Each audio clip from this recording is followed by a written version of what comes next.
개혁교회의 첫 번째 모토는 언제나 솔라 스크립투라라고 합니다. 오직 성경이라는 말입니다.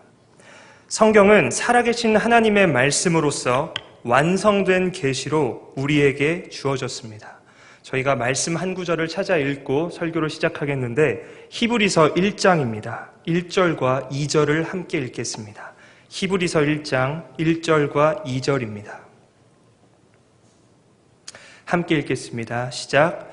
옛적에 선지자들을 통하여 여러 부분과 여러 모양으로 우리 조상들에게 말씀하신 하나님이 이 모든 날 마지막에는 아들을 통하여 우리에게 말씀하셨으니 이 아들을 만유의 상속자로 세우시고 또 그로 말미암아 모든 세계를 지으셨느니라. 아멘. 이 모든 날 마지막에는 아들을 통하여라고 합니다. 즉 예수 그리스도의 십자가 복음이 완성된 그 순간 이제 교회에게 허락되는 새로운 계시는 없다라는 것입니다. 성경을 통해 알려지는 복음의 진리가 주님 다시 오실 그날까지 우리에게 허락된 유일한 계시입니다. 따라서 교회는 언제나 성경을 통해서만 하나님을 알아가고 하나님께서 하신 일을 알아갑니다.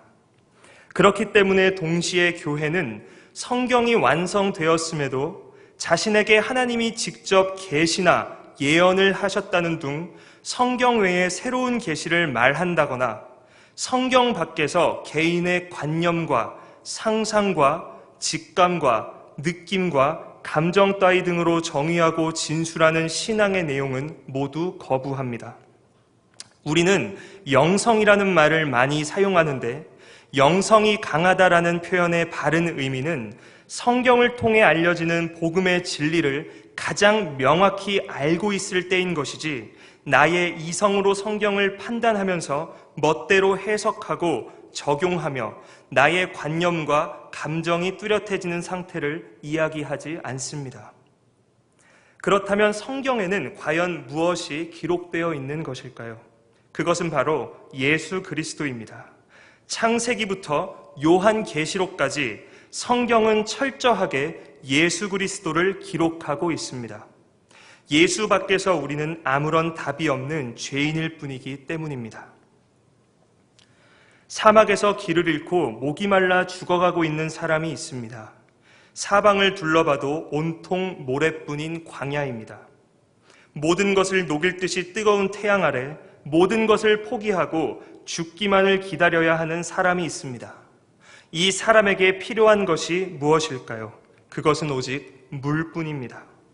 따라서 그 사람에게 유일한 희망이 되고 소망이 되는 것, 버티게 하는 것은 물을 가진 사람이 곧 온다는 소식뿐입니다. 저쪽 사막엔 오아시스가 있다. 저 길로 들어서야지 왜 이 길로 들어서서 죽어가고 있느냐 등의 말은 아무런 의미가 되지 않습니다. 오직 너를 살려줄 그 사람이 네가 목이 말라 쓰러져 있음을 이미 알고 있고 맑고 시원한 물을 가지고 지체 없이 오고 있다는 소식, 확실하게 온다는 소식만이 유일한 소망이 되고 다시 살게 하는 기다림이 됩니다. 우리는 예수의 십자가 복음 밖에서는 아무런 답이 없는 전적 타락한 죄인일 뿐입니다. 따라서 성경에는 오직 예수 그리스도의 십자가 복음만 기록되어 있습니다. 오직 그것만이 우리의 생명되기 때문입니다. 성경에는 이 땅에서 잘 먹고 잘 살기 위한 방법이나 자녀가 좋은 대학 가는 방법이나 좋은 회사 취직하는 방법, 건강하게 오래 사는 방법, 처세술 또는 심리학적 내용 등은 단 한 줄도 기록되어 있지 않습니다. 하나님을 떠나 실상 죽은 것인 우리에게 오직 필요한 것은 예수 그리스도의 십자가 복음밖에 없기 때문에 66권 성경 전체는 오직 예수 그리스도만을 기록하고 있습니다. 하지만 우리는 점점 이 복음의 진리에 대한 갈급함을 잃어가는 것 같습니다. 사단의 유혹에 걸려 넘어질 때의 하와처럼 먹음직도 하고 보암직도 한 세상의 허울 앞에 예수 그리스도의 복음을 아는 것은 단순한 지적 유의가 되어가며 성도의 신앙생활이라는 것은 종교적 교양생활이 되어버리는 것 같습니다. 천지를 창조하신 하나님의 자녀가 되었다는 이 경이로운 성도의 명예를 우리는 아직 잘 모르는 것 같습니다. 여러분, 그리스도 밖에서 우리는 전적 타락한 존재들이라는 것이 무엇을 의미합니까? 사단이 우리를 유혹한다는 것이 무엇을 의미합니까? 저희 다 함께 창세기 3장 5절로 가보겠습니다.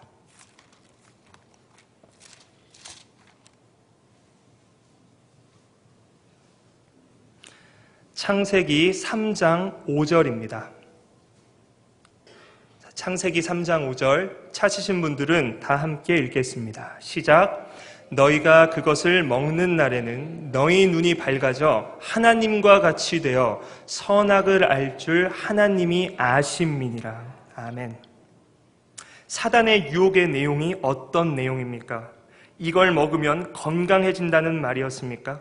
아니면 굉장히 맛있다고 얘기합니까? 아닙니다. 사단의 유혹의 내용은 바로 너희들이 하나님처럼 될 수 있다라고 하는 유혹의 내용이었습니다. 아담과 하와가 가장 존귀하고 행복하고 기쁘고 안전하던 때가 언제였습니까? 하나님께 전적으로 의존하여 살아가던 그때, 그 어떠한 판단 기준도 자신들이 갖지 않고 오직 하나님의 명령에 따라 살던 그때 아담과 하와는 낙원을 누렸다고 기록되어 있습니다. 하나님만 의존하여 살아가는 피조물의 자리를 지킬 때 아담과 하와는 낙원을 누렸습니다. 하지만 사단의 유혹에 넘어져 선악의 판단 기준을 내가 가지고 피조물로서 하나님의 자리를 탐할 때 아담과 하와는 곧 쫓겨나게 됩니다. 하나님과의 관계가 무너져 버렸습니다.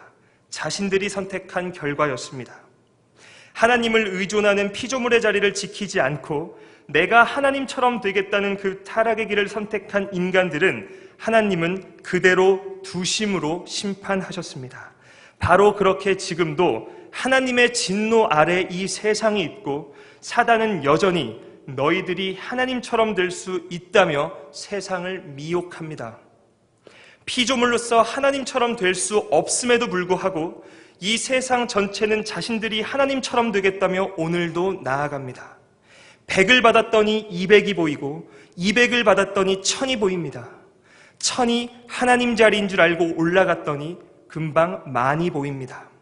하나님이 하나님이시고 인간은 피조물이기에 인간 자신이 하나님처럼 되겠다는 욕구는 절대로 채워질 수 없는 욕구이기에 끊임없는 권태와 불안 속에서 오늘도 세상은 사망을 향해 나아가고 있습니다.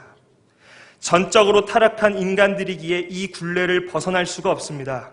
우리는 전적 타락이라고 할 때 그것의 의미를 자꾸만 약화시키는 경향이 있습니다.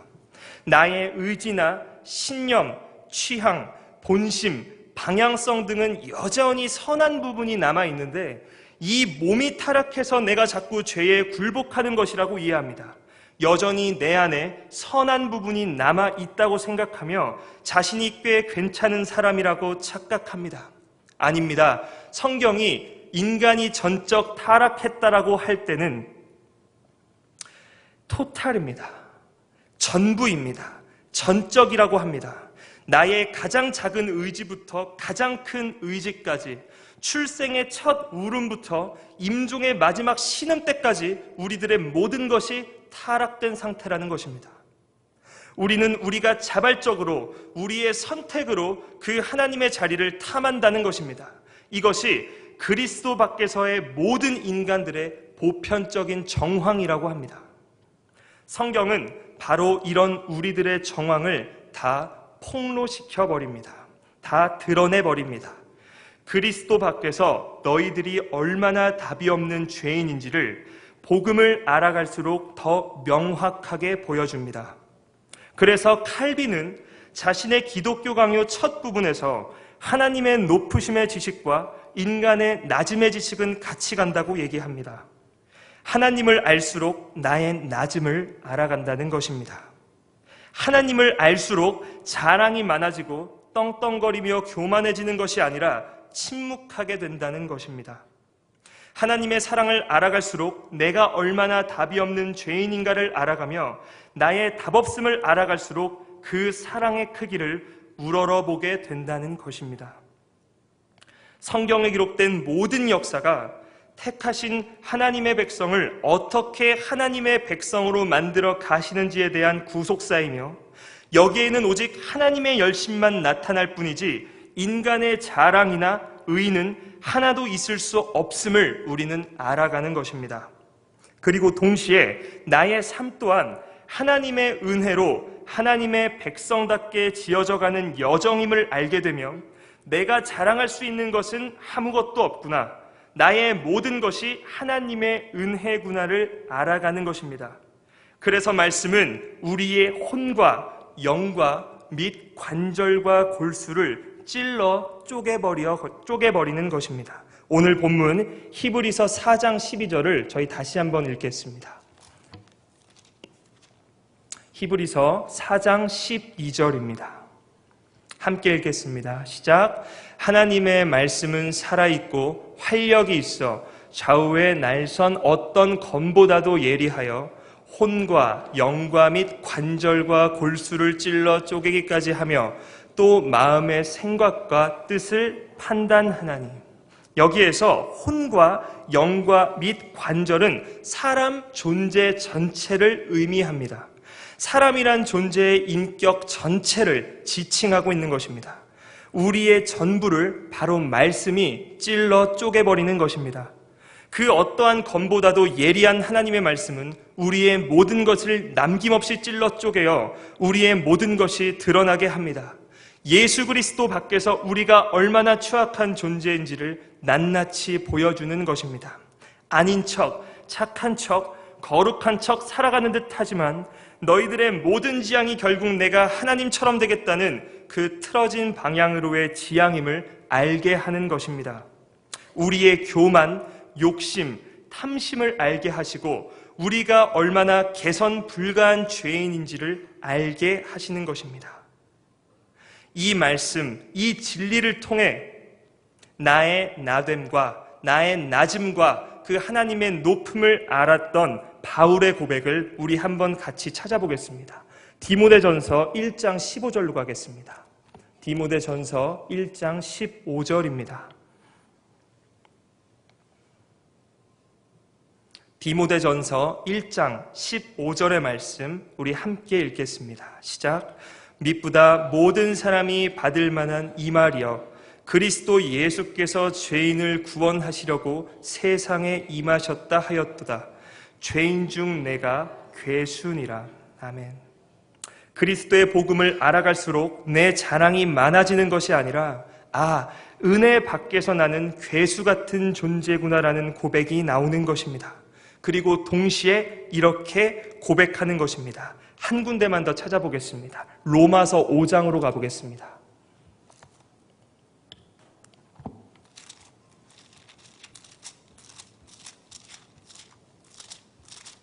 로마서 5장 20절입니다. 로마서 5장 20절입니다. 함께 읽겠습니다. 시작. 율법이 들어온 것은 범죄를 더하게 하려 함이라. 그러나 죄가 더한 곳에 은혜가 더욱 넘쳤나니. 아멘. 이렇게 오롯이 하나님의 은혜만 드러나는 것이 바로 성도의 삶의 여정입니다. 온통 죄인 나의 삶 속에 주님의 사랑이 뚫고 들어오는 것입니다. 그렇게 나의 의, 나의 열심, 나의 가치가 아니라 오직 하나님의 의, 하나님의 열심만 드러나는 것입니다. 그래서 복음입니다. 전적 타락하여 나의 모든 사고와 지향과 더불어 나에게 나오는 모든 것은 이제 하나님을 기쁘게 하기는커녕 하나님을 진노케 하는 것밖에 없는데, 아무 소망이 없었는데 내 밖에 있는 의가 바로 하나님의 의가 나를 덮고 의롭다 여겨주시고 자녀 삼아주신다는 것입니다. 여기에 어떻게 나의 자랑이 있을 수 있습니까? 내가 뭐를 얼마나 했고 얼마만큼 헌신했고 얼마만큼 이루었고 이러한 자랑이 어떻게 있을 수 있느냐는 말입니다. 성도의 유일한 고백을 말씀을 통해 확인합니다.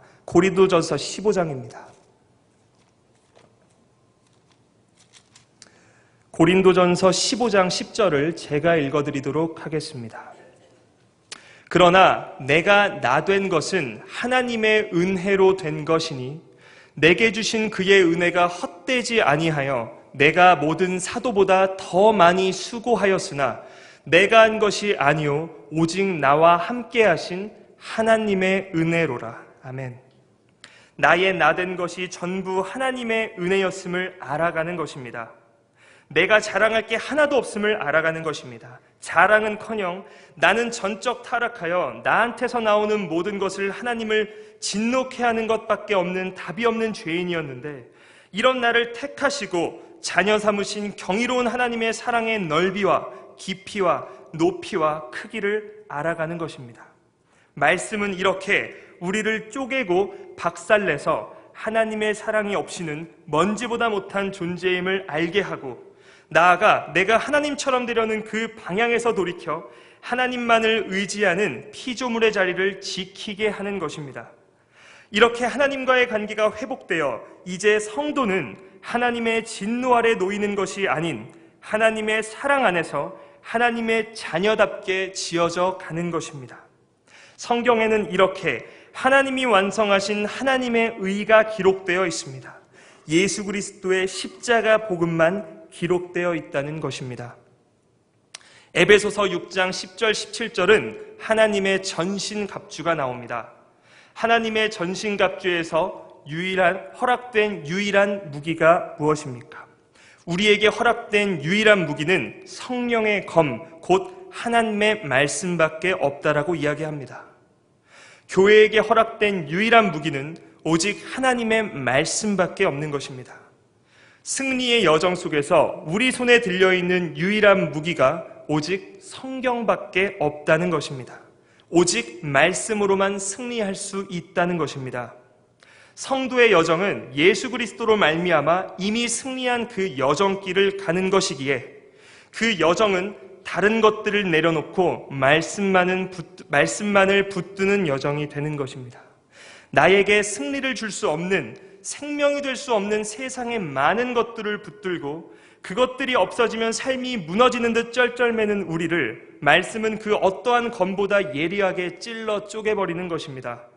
세상의 어떠한 것이 아닌 하나님의 은혜가 우리를 인도함을 알게 하시는 것입니다. 내가 말씀을 판단하고 구성하는 것이 아니라 말씀이 나를 해석하는 것입니다. 죄인으로 은혜 밖에서는 아무런 소망이 없는 괴수로 말입니다. 하지만 동시에 그렇기 때문에 나에게 소망이 없기 때문에 아무런 실력도 없기 때문에 그래서 하나님이 나를 붙들고 인도해 가신다는 것을 알려주는 것입니다. 하나님을 의지할 때 가장 안전하고 기쁘다는 것을 알게 하는 것입니다. 우리에게 조건이 있어서가 아니라 우리가 구원에 이를 수 있는 합당한 열매를 맺을 수 있어서가 아니라 우리의 헌신이, 우리의 노력이 하나님 앞에 의가 될 수 있어서가 아니라 오히려 반대로 우리 안에 있는 어떠한 것도 나의 모든 노력, 나의 모든 지향이 하나님 앞에 의가 될 수 없기에 그렇게 무력한 우리이기에 하나님께서 하나님의 은혜로 우리를 붙드신다는 것입니다. 우리는 하나님 앞에 합당한 열매를 맺을 수 없기에 하나님께서 그 열매를 맺어가신다는 것입니다. 그래서 성령의 열매입니다. 우리의 열매가 아니라 하나님께서 맺어가게 하시는 하나님의 열매라는 것입니다. 바로 그렇게 하나님이 하나님이시고 인간은 피조물임을 알게 하사 하나님처럼 되려는 그 지향에서 돌아서서 피조물의 자리를 지키는 싸움을 하게 하는 것입니다. 이것이 바로 은혜 안에서 하나님과의 관계가 회복된 성도의 모습입니다. 이것은 세상이 봤을 때 굉장히 어색한 모습일 것입니다. 여전히 죄 아래에서 자신들이 하나님처럼 되겠다고 달려가는 세상이 봤을 땐 교회의 삶은 어떤 면에서는 굉장히 낯선 것입니다. 그리스도 밖의 세상은 여전히 자신들에게 소망이 있다라고 생각합니다. 너희들은 아무런 소망이 없는 죄인이라는 복음의 가르침을 싫어합니다. 네가 하고 싶은 것을 하고 네가 생각한 대로 살고 네가 좋은 것을 가지라고 합니다. 네 느낌대로, 네 감정대로 살라고 합니다. 네가 소망이고 네가 곧 가치라고 합니다. 복수하라고 합니다. 왜 나누고 섬기냐고 합니다. 네 것을 더 챙기라고 합니다. 지키라고 합니다. 받은 만큼 똑같이 돌려줘야 똑똑한 것이라고 합니다. 높이는 자리든 낮추는 자리든 그 모든 상황에서 자신의 가치를 챙겨야 한다고 말합니다. 그렇지 못하면 바보라고, 멍청하다고, 부족하다고 합니다. 이것이 당연합니다. 말씀이 증거하고 있습니다. 우리 고린도전서 2장으로 한번 가보겠습니다. 고린도전서 2장 8절부터 9절입니다. 고린도전서 2장 8절부터 9절까지의 말씀을 우리 함께 읽겠습니다. 시작. 이 지혜는 이 세대의 통치자들이 한 사람도 알지 못하였나니 만일 알았더라면 영광의 주를 십자가에 못 박지 아니하였으리라. 기록된 바 하나님이 자기를 사랑하는 자들을 위하여 예비하신 모든 것은 눈으로 보지 못하고 귀로 듣지 못하고 사람의 마음으로 생각하지도 못하였다 함과 같으니라. 아멘. 복음의 진리는 세상에서는 눈으로 본 적도 귀로 들어본 적도 마음에서 생각해 본 적도 없는 것이라고 합니다. 복음의 진리는 하나님의 은혜 밖에서 인간들의 이성으로는 절대 알 수 없는 것이기 때문입니다. 내가 하나님처럼 되겠다는 그 타락의 길을 자신들이 자진해서 선택하였기에 하나님의 은혜가 아니고는 그 무너진 관계를 회복시킬 길이 없습니다. 그리스도 밖에서 그 타락의 물결 속에서 복음의 진리를 싫어하고 자신들이 하나님처럼 되겠다는 절대로 채워지지 않는 그 욕구 속에서 끝없는 권태와 불안과 같이 사망으로 달려갈 뿐입니다. 이러한 정황 속에서 하나님의 은혜로 말미암아 복음을 깨달은 자들이 있는 것입니다. 바로 교회입니다. 너희들이 하나님이 아니라 하나님이 하나님이시고 우리는 피조물이기에 피조물의 자리를 지키며 하나님만 의존하여 살아가야 한다고 외치는 자들이 나온 것입니다. 허락된 상황 속에서 만족하고 감사하며 어떠한 상황 속에서도 인도하실 하나님만 의지하는 자들이 나온 것입니다. 세상에서 납득되는 모습이 아닐 것입니다. 피조물의 자리를 지키려 노력하고 내 삶의 주인은 내가 아님을 얘기하며 그렇게 하나님을 의지하고 모이기를 힘쓰며 복음 안에서 기뻐하는 그 모습은 세상이 보기엔 가장 낯선 모습일 것입니다. 그렇게 복음을 깨달은 성도들, 그 성도들의 유일한 무기가 바로 하나님의 말씀이라는 것입니다. 다른 어떠한 것이 아닌 오직 하나님의 말씀밖에 없다는 것입니다. 성도는 세상이 제시하는 가치에 따라 성공과 실패를 논하지 않습니다. 가난과 부함, 유식과 무식 등으로 성공과 실패를 논하지 않습니다. 내 삶의 주인이 하나님이라는 고백을 함과 동시에 내가 하나님처럼 되겠다는 세상의 가치에 따라 성공과 실패를 논할 수 없는 것입니다.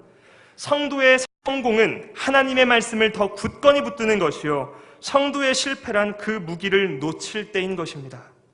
내 삶의 주인이 하나님이란 고백을 함과 동시에 내가 하나님처럼 되겠다는 세상의 가치에 따라 성공과 실패를 논한다면 그보다 모순된 것은 없을 것입니다. 교회의 유일한 무기는 하나님의 말씀뿐입니다.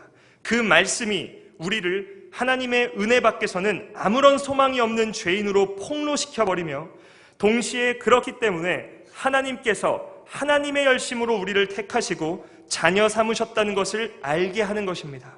따라서 자신의 무기가 무엇인지 올바로 알아 하나님의 말씀만을 굳건히 잡고 있는 교회는 교만함과 자랑이 없습니다. 으스댐이 없습니다. 크고 작음의 비교가 없습니다. 하나님의 은혜가 아니고는 우리들이 맺을 수 있는 열매가 하나도 없음을 알기 때문입니다. 교인들의 숫자, 건물의 화려함, 프로그램의 다채로움 등이 절대로 자랑거리가 될 수 없습니다. 교회의 유일한 자랑은 올바른 복음의 선포와 하나님의 말씀 안에서 오직 하나님만 의지해가는 성도의 성숙뿐입니다. 허락된 모든 정황은 하나님께서 우리를 만들어 가시기 위한 은혜임을 압니다. 명확하지 않더라도, 조금 가난할지라도, 힘겨울지라도 그 안에서 목적하신 바를 이루실 하나님을 알기에 모든 정황 속에서 우리는 하나님을 더욱 의지하는 싸움만을 해갑니다. 그 싸움이 무엇입니까? 우리의 감정으로, 느낌으로 또는 신념이나 의지로 하는 것이 아닌 하나님의 은혜 안에서 성경을 통해 알려지는 하나님과 하나님이 행하신 일을 알아가는 것입니다. 그로 말미암아 성도란 내가 하나님처럼 되고자 하는 것이 아니라 하나님만을 의지하는 피조물의 자리가 가장 안전하고 기쁜 자리임을 알기에 모든 상황 속에서 하나님을 의지하며 살아가는 것입니다. 이러한 삶 가운데 나의 자랑은 있을 수 없습니다. 오직 하나님의 은혜만 드러날 뿐입니다. 그렇게 하나님의 은혜만 오롯이 드러날 때 그것이 곧 하나님께 영광된다고 성경은 말하고 있습니다. 이미 영광 가운데 계신 하나님께 세상의 어떠한 것으로도 그 영광에 보탤 수 있는 것은 없습니다. 세상 속에서의 성공이 하나님께 곧 영광되지 않습니다. 세상 속에서 부유해짐이 하나님께 영광되지 않습니다. 오직 하나님께 영광되는 것은 모든 상황 속에서 나의 나된 것은 다 하나님의 은혜임을 알아가는 그 삶, 그렇게 하나님의 일하심이 드러나는 삶, 그것이 곧 하나님의 영광이 드러나는 삶이기에 오직 그 삶만 하나님께 영광되는 삶입니다. 이 승리의 여정길을 걷고 있는 사랑하는 광주 동산교회 성도 여러분, 그 여정길 가운데 다른 것은 다 놓쳐도 하나님의 말씀만은 놓치지 않는 우리이길 원합니다. 하나님의 말씀만이 우리의 유일한 무기이고 그 무기를 굳게 붙들고 있다는 것만이 광주 동산교회의 유일한 자랑이 되었으면 좋겠습니다. 기도하겠습니다. 거룩하신 하나님 아버지 감사합니다.